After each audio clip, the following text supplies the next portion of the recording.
जय माँ बीजासेन। आज हम आप सभी के लिए एक बार फिर से एक और अद्भुत प्रयोग लेकर आए हैं और ये प्रयोग आप लोगों के लिए, अगर आप लोग साधनात्मक क्षेत्र में नए हैं और आपका कोई गुरु नहीं है, मार्गदर्शक नहीं है और आप लोग साधनात्मक क्षेत्र में आने के बाद साधनाएं कर रहे हैं, लेकिन आप लोगों के साथ में साधनाओं को करते वक्त बहुत अधिक परीक्षाएं हो रही हैं और उन परीक्षाओं को आप लोग पार नहीं कर पा रहे हैं। कहीं ना कहीं उन परीक्षाओं में आप लोग फंस जा रहे हैं। तो ये प्रयोग आप लोगों की परीक्षाओं से आप लोग को पार कराएगा। साथ ही साथ जो आप लोगों के साथ में परीक्षाएं हो रही होंगी तो कहीं ना कहीं वो धीरे धीरे करके वो परीक्षाएं रुक जाएंगी, जिससे आप लोग कोई भी जो साधना आप लोग कर रहे हैं वो साधना आप लोग सफल कर पाएंगे और साधनात्मक क्षेत्र में आगे बढ़ पाएंगे। तो होता क्या है कि जो लोग नए साधक होते हैं तो वो साधनात्मक क्षेत्र में आने के बाद साधनाएं करने लग जाते हैं और उनका कोई ना तो गुरु होता है ना तो कोई मार्गदर्शक होता है, जिससे वो साधनाओं को करते वक्त परीक्षाओं की मायाजाल में फंसने लग जाते हैं। क्योंकि आप कोई भी साधना करो, बिना परीक्षा के आप उस साधना को सफल नहीं कर सकते हैं। उस साधना के दौरान चाहे आपके साथ में छोटे रूप में परीक्षा हो या बड़े रूप में, लेकिन आपके साथ परीक्षा अवश्य होगी। जिस कैटेगरी या जिस तरीके की आप साधना कर रहे होंगे उस तरह से आपके साथ में परीक्षा होती है और भाव के ऊपर निर्भर करता है कि आपका भाव उस साधना के दौरान किस तरह से है, उस हिसाब से आपके साथ में परीक्षा होती है। तो ऐसे बहुत बहुत प्रकार होते हैं परीक्षाओं के। तो इस तरह से शक्तियाँ आपके साथ में परीक्षा लेती हैं और कई बार ऐसा होता है कि हम उन परीक्षाओं में फंस जाते हैं और उन परीक्षाओं से बाहर नहीं निकल पाते, जिससे कहीं ना कहीं हमारी साधना खंडित हो जाती है या फिर साधना में हमसे किसी न किसी प्रकार की कोई त्रुटि या गलती हो जाती है और हम उस साधना में आगे नहीं बढ़ पाते हैं और वो साधना हमारी अधूरी रह जाती है और हम ऐसे ऐसे करके साधनात्मक क्षेत्र में काफ़ी ज़्यादा परेशान होने लग जाते हैं। तो ऐसी स्थितियों में जो हम ये प्रयोग देने वाले हैं, ये प्रयोग बहुत ही अचूक प्रयोग है, जिससे आप लोग साधनात्मक क्षेत्र में आ रही सभी प्रकार की परीक्षाओं को पार कर पाएंगे और साथ ही साथ आप लोग साधनात्मक क्षेत्र में साधनाओं सिद्धियों को हासिल भी कर पाएंगे। तो क्या होता है कि जो नए साधक होते हैं उनके साथ में अधिक परीक्षाएं होती हैं और परीक्षाएं किस किस प्रकार की होती हैं वो हम आप सभी को बता देते हैं। क्या होता है, साधना के दौरान उस साधक के लिए डरावने अनुभव होने लग जाते हैं कई बार, या फिर स्वप्न उसके लिए डरावने आते हैं, जिससे वो साधक बहुत ज़्यादा डर जाता है, घबराने लग जाता है कि उसकी साधना में कोई त्रुटि या गलती तो नहीं हो रही है, क्यों इस तरीके से हमें डरावने अनुभव हो रहे हैं या हमें इतने डरावने सपने क्यों आ रहे हैं। लेकिन वो सिर्फ एक शक्तियों की परीक्षा होती है, शक्तियों की माया होती है। आप लोगों के लिए जांचा जाता है, परखा जाता है कि आप कितने अडिग हैं अपनी साधना में, कितने स्थिर हैं। ऐसे बहुत बहुत प्रकार से शक्तियाँ आपसे परीक्षाएं लेती हैं। तो इस तरह से परीक्षाएं जब वो शक्तियाँ लेती हैं तब हमारे पास अगर हमारा गुरु होता है, मार्गदर्शक होता है, तो वो हमें समझाता है कि क्या गलती हो रही है हमारी साधना में, या फिर ये जो हम साधना के दौरान जो हम अनुभव कर रहे हैं वो अनुभव सही है या गलत है। अगर हमसे कोई गलती हो रही है साधना में तो वो गुरु हमारा हमें बताता है कि आपसे कोई गलती हो रही है, तो उस गलती को सुधरवाता है वो गुरु। या फिर अगर आपके साथ में शक्तियाँ परीक्षा ले रही हैं तो वो गुरु या वो मार्गदर्शक आपका ये भी बताता है कि शक्तियाँ परीक्षा ले रही हैं, आप लोग निडर रहें और आप अपनी साधना पर ध्यान दें। इस तरह से आपका गुरु, आपका मार्गदर्शक आपको समझाता है, मार्ग दिखाता है। लेकिन अगर आपका कोई गुरु या मार्गदर्शक नहीं होगा तो आप ज़्यादा भयभीत हो जाएंगे, डर जाएंगे और हो सकता है कि आप अगले दिन से साधना में ना बैठें, क्योंकि कई बार बहुत ज़्यादा डरावने अनुभव होने लग जाते हैं या फिर स्वप्न हमें ज़्यादा नेगेटिव आने लग जाते हैं, ज़्यादा डरावने आने लग जाते हैं, जिस वजह से हम कई बार साधनाओं को छोड़ देते हैं। तो इसी प्रकार से और भी स्थितियाँ शक्तियाँ प्रकट करती हैं साधना के दौरान। क्या करती हैं कि जब हम साधना करते हैं तो हमारे घर में लड़ाई झगड़े कराने लग जाती हैं शक्तियाँ, या फिर जब भी आप साधना करने के लिए बैठते हैं तब आपके घर में ऐसी स्थितियां प्रकट होती हैं कि आप साधना के लिए जा ही नहीं पाते हैं। कोई आपके घर में अचानक से कोई रिलेटिव आ जाता है या फिर ऐसा कोई व्यक्ति आ जाता है कि उस व्यक्ति को आपसे ही काम होता है, बहुत ज़रूरी काम होता है। तो इस तरह से अलग अलग प्रकार की शक्तियाँ स्थितियाँ प्रकट करने लग जाती हैं और इन्हीं स्थितियों को हम शक्तियों की परीक्षा कहते हैं। और इन्हीं स्थितियों को पार करने के लिए हमारे लिए हमारे गुरु की आवश्यकता होती है, मार्गदर्शक की आवश्यकता होती है, क्योंकि आपका गुरु, आपका मार्गदर्शक इन सारी स्थितियों से आपको बहुत आसानी से आपको निकाल सकता है, बहुत आसानी से आपको साधना में होने वाली परीक्षाओं को पार करा सकता है। क्योंकि बिना गुरु बिना मार्गदर्शक के आप शक्तियों की परीक्षाओं को नहीं समझ पाएंगे, अपितु आप फंसते ही जाएंगे। इसीलिए कहा जाता है कि हमें कोई भी साधना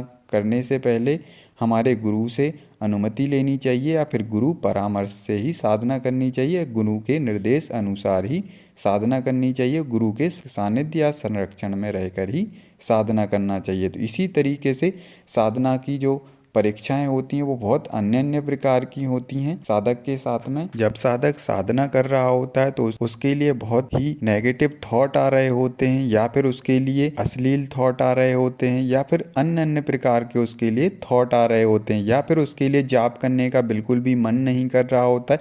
जैसे तैसे वो आसन पर बैठता है, लेकिन उसके लिए ऐसा लगता है कि कब हम इस आसन पर से जल्दी से उठ जाएं। तो इस तरीके से बहुत बहुत प्रकार से शक्तियाँ परीक्षाएं लेती हैं।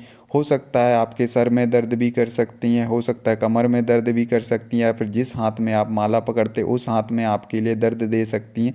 ऐसे तरह तरह से शक्तियाँ आपसे परीक्षा लेती हैं। लेकिन ये सिर्फ परीक्षा होती है। अगर आप समझदार हैं या आपके आपके गुरु आपके पास हैं तो ये परीक्षाओं से आप बहुत आसानी से निकल सकते हैं, अन्यथा आप इन परीक्षाओं में फंस जाएंगे और आपकी साधना फिर खंडित होनी ही होनी है। तो इसीलिए आज हम आप लोगों के लिए एक अचूक और चेटक प्रयोग देने वाले हैं, जो ये प्रयोग बाबा भोलेनाथ से जुड़ा हुआ है। क्योंकि ऐसे बहुत सारे लोगों को हमने देखा हुआ है जिनके ना तो गुरु हैं ना तो कोई मार्गदर्शक हैं, और फिर भी वो लोग साधनाएं कर रहे हैं और यहाँ वहाँ भटक रहे हैं, और वो लोग साधनाओं को अपूर्ण कर रहे हैं। कारण यही है कि ना तो उनके पास कोई गुरु है ना तो कोई मार्गदर्शक है।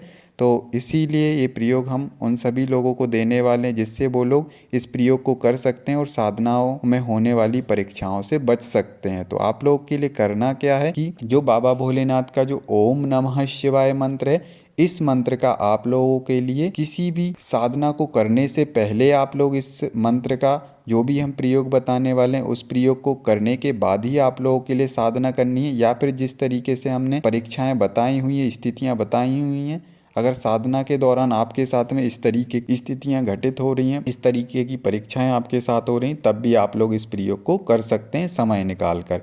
ये बहुत ही सरलतम प्रयोग है, लेकिन ये एक बहुत अचूक और चेटक प्रयोग है। इस प्रयोग को करने के बाद अवश्य आपके साधनात्मक क्षेत्र में साधना के दौरान जो भी आपके साथ में परीक्षाएं हो रही होंगी वो अवश्य आप पार कर जाएंगे। हम ये नहीं कह रहे हैं कि साधनात्मक क्षेत्र में जो भी आने वाली परीक्षाएं उन सभी परीक्षाओं को आप पार कर जाएंगे, नहीं, ऐसा नहीं है। सिर्फ जो साधना आप कर रहे हैं और साधना में जो परीक्षा हो रही होगी उस परीक्षा को आप पार कर जाएंगे इस प्रयोग को करने के बाद। और अगली जो साधना आप करेंगे उस साधना की हमारी कोई गारंटी नहीं है, उसके लिए फिर से आपको प्रयोग करना पड़ेगा, तभी जाके आप उस साधना की परीक्षाओं को भी पार कर पाएंगे। लेकिन ये प्रयोग आपको बार बार नहीं करना है। जब आप कोई ऐसी साधना कर रहे हैं जिस साधना में आपको बहुत ज़्यादा हैरानी परेशानी हो रही, अधिक परीक्षाएं आपके साथ हो रही, तभी इस प्रयोग को करना है। अन्यथा आप फिर अपने गुरु या मार्गदर्शक के संरक्षण में ही साधना करें, अन्यथा इस प्रयोग को बार बार करने से हो सकता है ये प्रयोग कार्य ना करे। इसलिए इस चीज़ को ध्यान रखिएगा आप लोग। तो आप लोग के लिए क्या करना है कि पूरब दिशा में एक लकड़ी की बजोट के ऊपर सफ़ेद वस्त्र बिछा लेना, उसके ऊपर बाबा भोलेनाथ की काले कलर का शिवलिंग स्थापित कर लेना है। शिवलिंग आप लोग के लिए पंचामृत से स्नान करा के स्थापित करना है। उसके बाद आप लोगों के लिए अष्टगंध से बाबा भोलेनाथ के लिए त्रिपुंड लगाना है। उसके बाद आपके लिए बाबा भोलेनाथ के नाम से एक घी का दीपक लगाना है।